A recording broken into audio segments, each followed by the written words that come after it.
колея была, я чуть не шлепнулся. Ну не колея, а как эти штуки.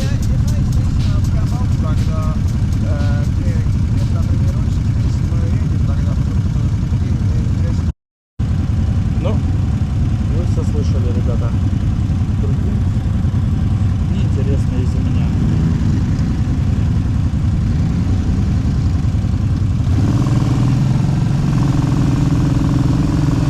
Ну ладно, тогда поехали.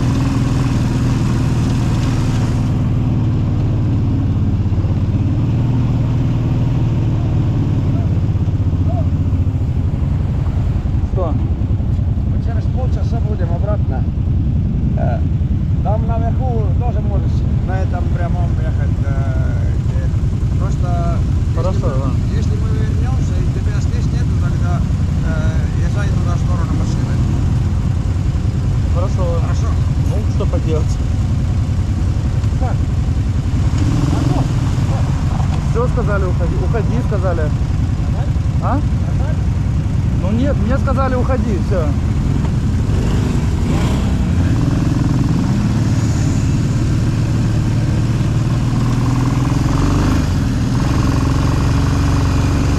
Ну, короче, не знаю. Во мне проснулся такой как-то ребенок внутренний. И не то что-то обидно. Как бы, ну, я не знаю. Блин.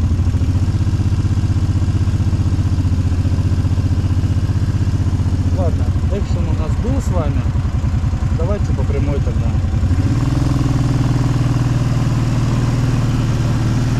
Итак, куда же я пропал, ребята? Куда я пропал? Признаюсь честно, я пропустил, да, последние два адвента, ну, зажжение свечей адвента, потому что мы прям слегли.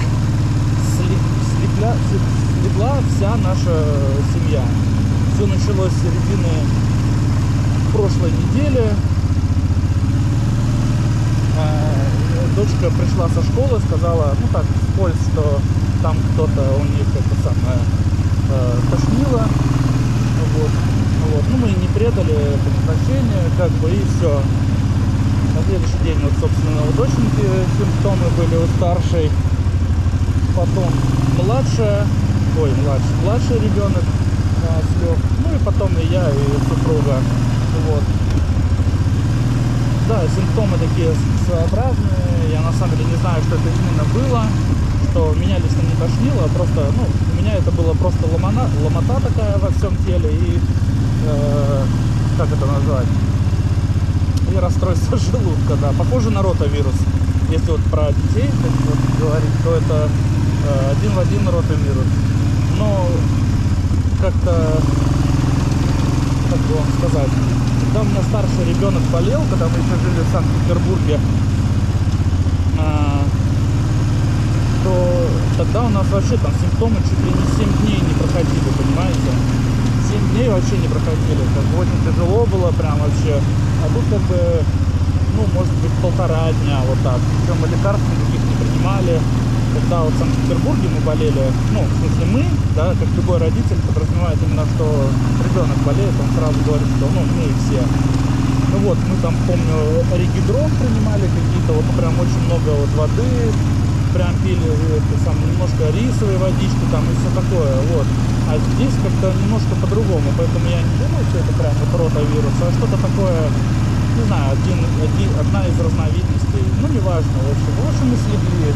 Да, это вот, и, соответственно, воскресенье зажжение очередной, по-моему, уже 3-я свеча, да, мы снова пропустили. А за неделю до того была очень, ну, сильный такой довольно мороз, и я, собственно, ну, начал гуглить, где ближайшая свеча и как, где ближайшую свечу будут зажигать. И ее как бы зажигали довольно не в удобном месте, поэтому мы решили тоже отложить. Вот. Что еще хотел сказать? Не знаю, слышали вы до этого все, что я говорил или нет. Вот недавно встретил комментарий по поводу поводу вот авторынков, да, что зачем показывать авторынок, когда можно всю информацию найти в интернете. Ну камон. Ну блин, ну а как же вот ну более-менее реальное общение, да? Что нам теперь? Не общаться с вами там? Разве вам было бы интересно, если бы я, знаете, какой-то просто слайд-шоу сделал? Вот цены в Эстонии на автомобили такие-то. Естественно, мы с вами сходим туда. Ну что за бред? Если кто-то вот ждет, что я просто буду как бы там картинки какие-то, знаете, закидывать какой-то там информацию и все, вот. Не дождетесь. Так, ну что, можно поехать направо. Вот. Поэтому, наверное, повторю еще раз, если вы мало ли там не слышали меня или слышали, что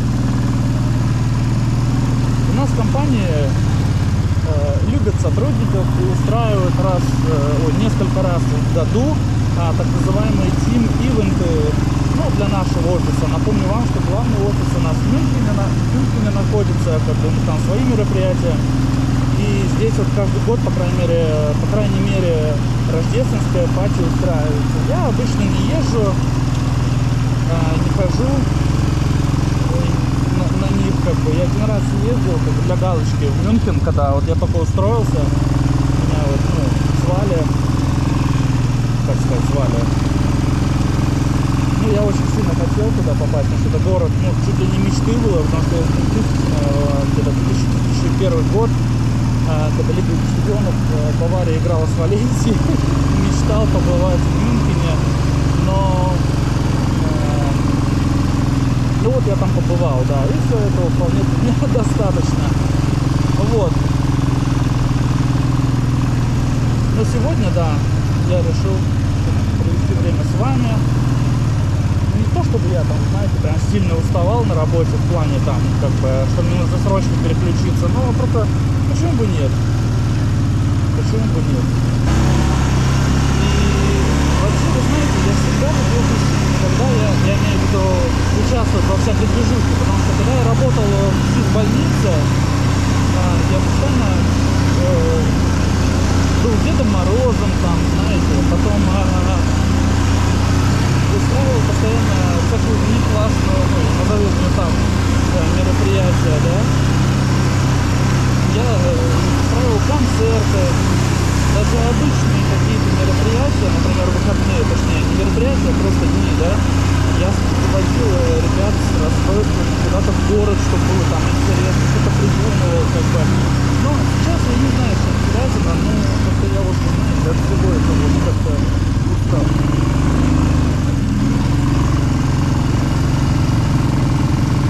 Это мероприятие, кстати, о птичках стоит 500 евро. Нас здесь, по-моему, 6, что ли, человек. Ну, забронировано было на 6.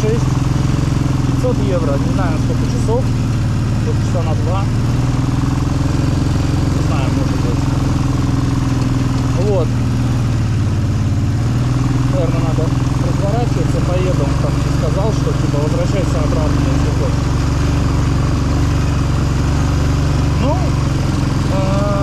в следующий раз я откажусь, конечно же. Я как бы, когда у нас планируется какое-то мероприятие, всегда идет голосование. Ну, не даже голосование, а какие-то, знаете, эти идеи, как мозговой штурм. Опа. Как мозговой штурм. И было всего два варианта. Это сноубайк и вот этот вот квадбайк. Как бы снега, как вы видите, уже кот наплакал, поэтому это было то ли отменено, то ли не знаю, то ли заранее они это все сделали. Просто побоялись, что снега не будет, поэтому отменили. Ну, не важно, в общем. Вот. И выбрали квадбайк. В следующий раз я не знаю, я выберу, буду голосовать за что-то другое или вообще не пойду, как бы. Ну, у меня какой-то осадочек остался. Вот, да, я скажу так, что осадочек остался. Потому что вот картинг, наверное, там было бы интересно, на самом деле. А здесь как-то инструктор как-то... Сейчас, секунду. Инструктор Виктор как-то видно сразу недоволен. Ну да, я как бы первый раз здесь сижу, ну елки-палки. Ну его тоже, наверное, отчасти можно понять, что обычно же, наверное, приезжают люди как бы прошарят, ну, как бы, кто умеет ездить. У нас у ребят уже там, ну, с кем мы тут катаемся сейчас, по 20 уже лет опыта, знаете. По 20 лет опыта, как бы, а у меня только год вождения за рулем. Ну вот. Да. Я думал, что немножко попроще будет. Потому что правая рука у меня уже, которая как бы как акселератор, она уже устала. Ладно, давайте сейчас проедем этот участок, и я с вами поговорю.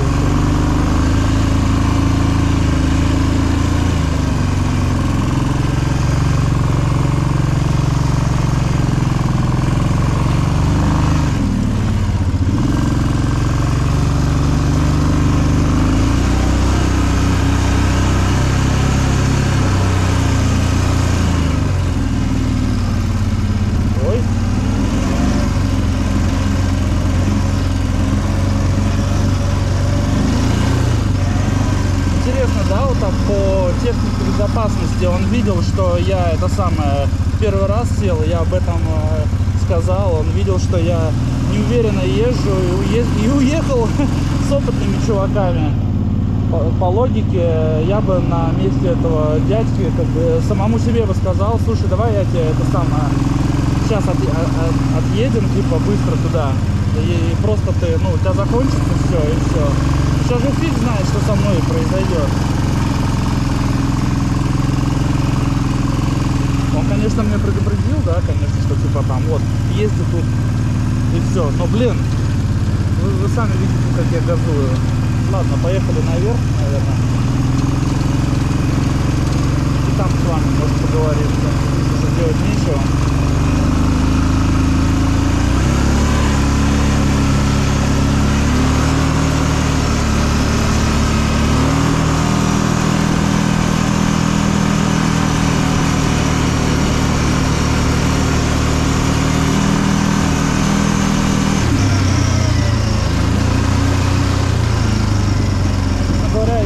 Забыл, как мы откуда приехали-то.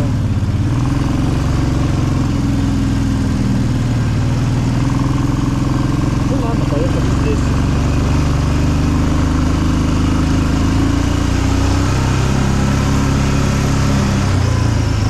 Ну или ладно, давайте просто вот здесь вот помедленнее поедем с вами и все спокойненько. Рекомендую ли я посещение вот этого места, вот таких вот мероприятий? Конкретно этого, наверное, да. Как бы объективно, да, наверное, очень здорово здесь, очень весело. С друзьями. Вот. А вот так вот, например, без вас один бы я сюда, естественно, бы не поехал. За такие деньги получается примерно где-то там почти 100 евро.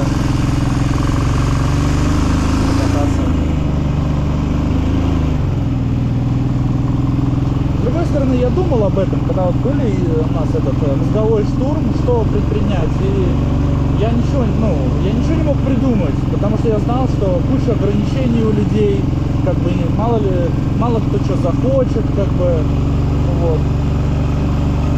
Поэтому я, наверное, думал, может, в сауну сходить там, не-не-не. В нормальную сауну. Ой, у меня все, рука уже текла. Не текла, а прям болит. Наверное, потому что я ее это самое перенапряг, наверное, да? Ну, поехали.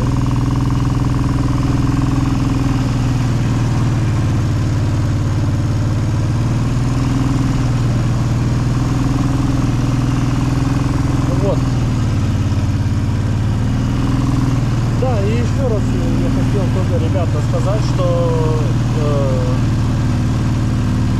кто просит меня что-то там, рассказать, показать, как бы, ребята, это обязательно будет, просто я ищу подходящий момент или думаю, как это лучше как бы преподнести, потому что я тоже, не особо хочу как бы мысли в воздух какие-то говорить. Я сейчас объясню, про что я говорю. Паренек мне написал, что по поводу IT в Эстонии, потому что если вот так, просто идти разговаривать,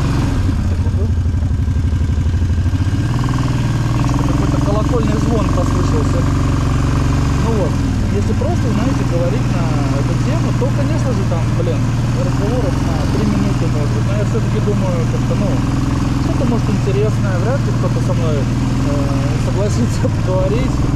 Ну вот, но я не особо хочу всякие там интервью и все такое, просто как бы я свою позицию, наверное, как-то выделю, и вот, и все.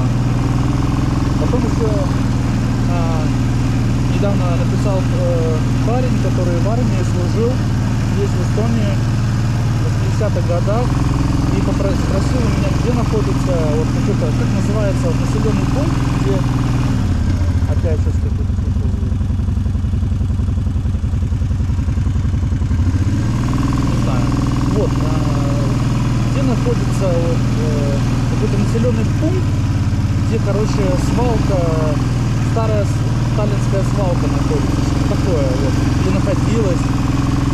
Ну вот, я ему ответил, но он, к сожалению, мне не... Ну, я ему ответил, что можно еще какие-то вводные данные на этот счет, потому что я с радостью туда поеду, потому что, ну, я же опять же повторюсь, это, кстати, еще вернемся к теме по поводу, стоит ли разговаривать или просто предоставлять какую-то информацию с интернета, или говорить людям, типа, ну иди по гугле, все, зайди на авторынок, на сайт этого сам Auto.ee, Auto24.ee, что вам большое спасибо, что вы мотивируете меня вообще ходить на... Вообще как бы из своей скорлупки, да, выкарабкиваться. Так, давайте проедем сейчас этот участок.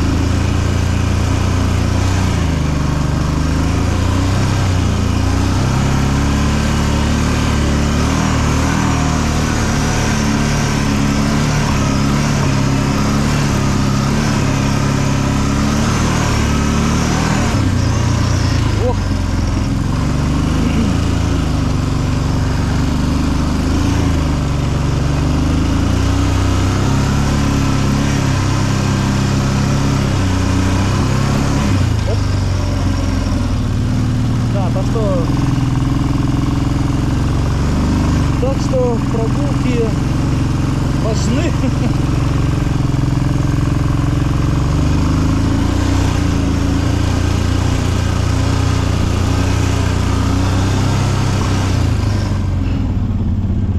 Так, кого нет? Едем дальше. У меня постоянное ощущение, что как будто бы я уже заблудился, знаете. Но, наверное, нет.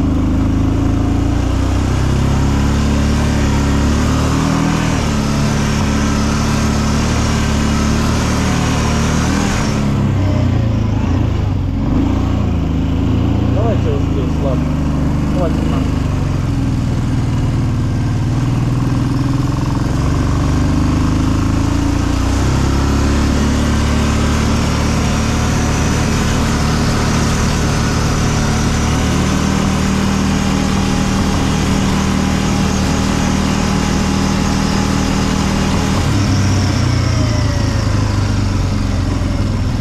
О чем же я еще хотел поговорить? Пока вот у нас темнеет с вами.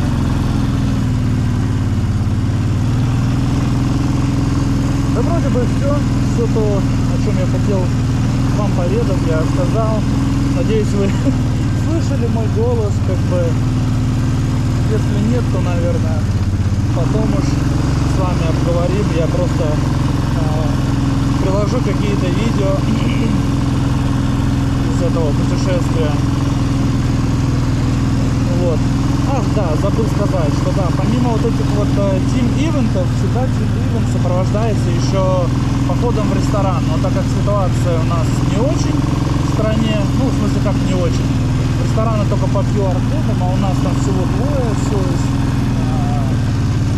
из всего отделения, да, этого нашей компании привиты, поэтому в ресторан мы не пойдем, а закажем. Вот эту часть я люблю, поэтому сегодня я, наверное, свой животик-то это набью, ребята.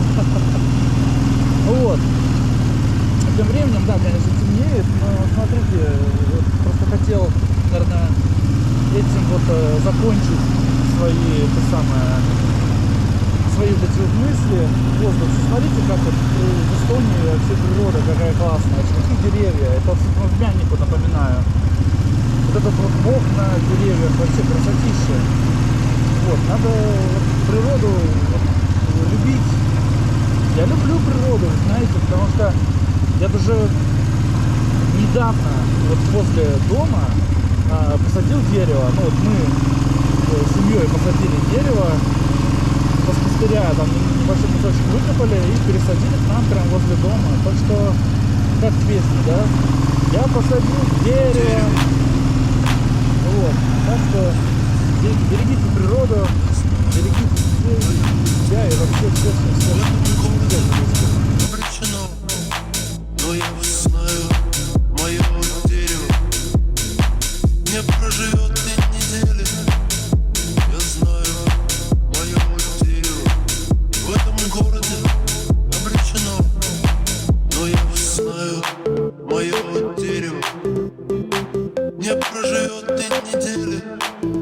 Я знаю, мое дерево в этом городе обречено, но я знаю, мое дерево не проживет и недели.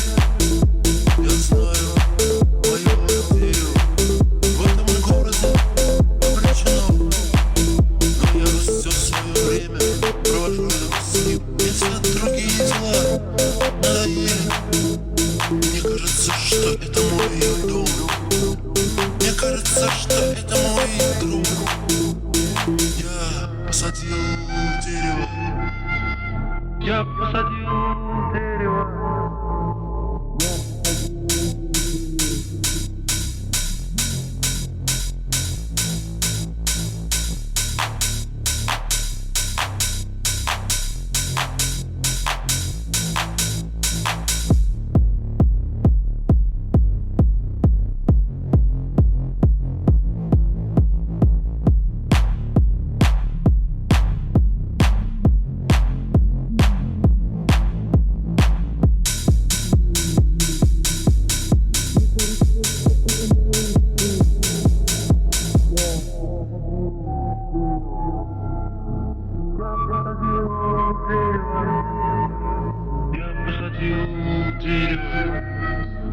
Я посадил дерево.